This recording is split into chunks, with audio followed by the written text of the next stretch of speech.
ગાંધીનગર જિલ્લાના દહેગામ તાલુકાના વાસણા રાઠોડ ગામના બે નિર્દોષ યુવકોને કાર ચાલકે કચડી નાખતા ગામમાં ભારે અરેરાટી વ્યાપી જવા પામી હતી, જેને લઈ કાર ચાલક સામે કડક કાર્યવાહી કરવા ગ્રામજનોની માંગ ઉઠવા પામી છે।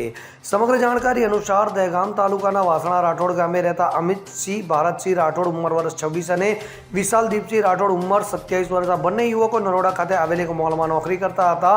ત્યારબાદ ગત સાંજના સમયે આ બંને યુવકો પોતાની એક્ટિવા લઈ પોતાના વતન વાસણા રાઠોડ ગામે આવી રહ્યા હતા। ત્યારે રાત્રે 9:30ની આસપાસ એક ડેટા કાર ચાલકે નશા કારમાં ચલાવતો ત્યારે અચાનક સ્ટીયરિંગ પરનો કાબુ ગુમાવી દેતા આ મારુતિ કાર ફૂલ ઝડપે આવતી હોવાથી ડિવાઈડર તોડીને રોડની બીજી બાજુ આવી જતા આ રોડ ઉપર એક્ટિવા લઈને જઈ રહેલા બે નિર્દોષ યુવાનો મારુતિ કારના નીચે કચડાઈ જતા બંને યુવાનોના ઘટના સ્થળે કમકમાટી ભર્યા મોત નીપજ્યા હતા। ત્યારે આ બંને યુવાનોની વાસણા રાઠોડ ગામ ખાતે સ્મશાન યાત્રા નીકળતા હૃદયદ્રાવક દ્રશ્યો ઊભા થવા પામ્યા હતા। તો સમગ્ર ગામમાં આ મામલે શોકનો માતમ છવાઈ જવા પામ્યો હતો। તો મૃતકના પરિવાર ઉપર પણ ભારે સંકટનું મોજું ફરી વળ્યું હતું। તો આ મુખ્ય ધોરી માર્ગ ઉપર વધેલા અકસ્માતોને નિર્ણય લાવવા માટે સરકાર દ્વારા કોઈ કાયદો બનાવવામાં આવે તેમજ આ અકસ્માતને લઈને આરોપી શખ્સ વિરુદ્ધ કડક કાર્યવાહી કરવામાં આવે તેવી ગ્રામજનો દ્વારા પ્રબળ માંગ ઉઠવા પામી છે। અગરસિંહ ચૌહાણ સાથે CN24 ન્યૂઝ દહેગામ।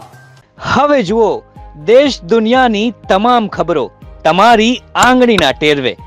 ઉઠાવો મોબાઈલ અને ગૂગલ પ્લે સ્ટોર પરથી ડાઉનલોડ કરો અમારી CN24 ન્યૂઝ મોબાઈલ એપ।